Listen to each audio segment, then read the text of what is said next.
హైడ్రా రంగనాథ్ పని ఖతమైపోయింది. హైడ్రా కమిషనర్ గా రంగనాథం తీసేస్తారు. ఇక ఆ ప్రపంచం బద్దలైపోతుంది, ఆకాశం కిందికి వస్తుంది, భూమి మీదికి పోతుంది అని చెప్పేసి చాలా మంది ఆగమవుతారు. కానీ అట్లాంటిది ఏం జరగదని చెప్పేసి ఒక వార్త విన్న తర్వాత నాకు తెలిసింది. నిన్న మనం హైకోర్టు అడ్వకేట్ ను కూడా ఫోన్ ఇన్ లో తీసుకొని కూడా అడిగితే కూడా ఆయన అదే చెప్పిండు. మీరు మీరు అనుకున్నంత ఊహించినంత సెన్సేషన్ ఏమి ఉండదు. గతంలో ఇట్లాంటి ఉదాహరణలు కూడా కొన్ని చెప్పిండు. సో ఆ ఉదాహరణలు చెప్పిన తర్వాత ఆ వ్యక్తి ఎవరు, ఆ శక్తి ఎవరు, లేకపోతే దాని వెనకాల ఏముందని కూడా వెతికే ప్రయత్నం చేశాను నేను. సో ఇప్పుడు హైడ్రా రంగనాథ్ గారు 63 కోర్టు ధిక్కరణ పిటిషన్లను ఎదుర్కొంటున్నారు. ఎన్ని? జస్ట్ 63. జస్ట్ కాదు, మీకు చాలా బిగ్ నంబర్ కనపడచ్చు.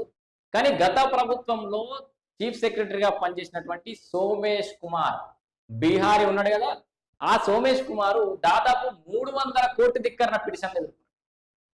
ఒకసారి ఇమాజిన్ చేసుకోరి, 300 కోర్టు ధిక్కరణ పిటిషన్లు ఎదుర్కొన్న సోమేష్ కుమార్ కు శాలువాలు, సత్కారాలు.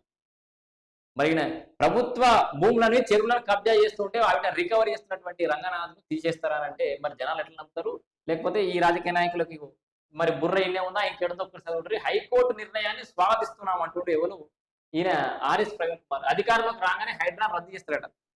చూడరి, హైడ్రా ద్వారా లబ్ధి పొందినటువంటి కుటుంబాలు, ఆ కాలనీలు, రోడ్లు వచ్చినటువంటి కాలనీలు అందరూ కూడా బాగా ఆలోచించారా? బీఆర్ఎస్ పార్టీ వస్తే హైడ్రాని ఎత్తి పడేస్తారు. మీరే నిర్ణయం తీసుకోవాల్సిన అవసరం ఉంది. జిహెచ్ఎంసీలా హైడ్రాన్ తీసేస్తే నిజంగా లాభమా నష్టమా అని ఆలోచించాలి. ఇలా యుద్ధ ప్రాతిపదికన జిహెచ్ఎంసీ ఎప్పటి నుంచే ఉంటున్నప్పటికీ, జిహెచ్ఎంసీదే బాధ్యత అయినప్పటికీ కూడా హైడ్రా అనే ఒక స్పెషలైజ్డ్ ఒక వ్యవస్థను తీసుకొచ్చి దానికి ఫండ్స్ కేటాయించడం ద్వారా ఇవాళ హైదరాబాద్ నగర వ్యాప్తంగా నాళాలు ఎట్లా క్లీన్ అవుతున్నాయి, కబ్జాకు గురైన పార్కులు ఎట్లా రికవర్ అవుతున్నాయి మీరు చూస్తూ ఉన్నారు. సో ఇట్లా ఇక నేను చాలాసార్లు చెప్పిన, ఈ ఆర్ఎస్ ప్రవీణ్ కుమార్ ని, కేటీఆర్ ని ఇద్దరిని టూర్ తోలియారు అమెరికాకి, మళ్ళీ ఎలక్షన్స్ వచ్చేదాకా. వీళ్ళు రాష్ట్రంలో ఉంటే మనకు వచ్చే 5 సీట్లు కూడా రావు. నేను ఓపెన్ గా చాలా సార్లు చెప్పిన. ఈ ఆర్ఎస్ ప్రవీణ్ కుమార్ ఏది పడితే అది వచ్చి ముందరికి వచ్చి అంశం మాట్లాడుతుంది. ఇదే కోర్టు ధిక్కరణ వల్ల ఒరిగేది ఏం లేదు. ఈయన కూడా అధికారే కదా ఒకప్పుడు, ఈయనకు తెలుసు కదా. ఇప్పుడు వాళ్ళకి అధికారులకు ఏంటంటే ఫైన్లు పడితే ప్రభుత్వమే పడుతుంది, ఇంకేమన్నా చర్యలు తీసుకుంటే ప్రభుత్వమే దానికి బాధ్యత వహిస్తుంది, నా సొంత కేసులు, నా సొంత నిర్ణయాలు కాదు కదా అన్నట్టుగా అధికారులు ఉంటారు. సేమ్ అట్లనే సోమేష్ కుమార్ సంబంధించి చూడండి ఒక్కసారి. సుమారు 300 కోర్టు ధిక్కరణ కేసుల్లో సోమేష్ కుమార్ ప్రతివాదిగా ఉన్నారని 2021 నాటి రికార్డులు సూచిస్తున్నాయట. అయితే అన్ని కేసులు ఆయన దూషిస్తున్నారని అర్థం కాదు. సేమ్ సోమేష్ కుమార్కి ఏదైతే అప్లై అవుతుందో అటు రంగనాథ్ కూడా అదే అప్లై అవుతుంది. ఎందుకంటే వాళ్ళ కేసులు ఆయన దోషిస్తున్నారని అర్థం కాదు.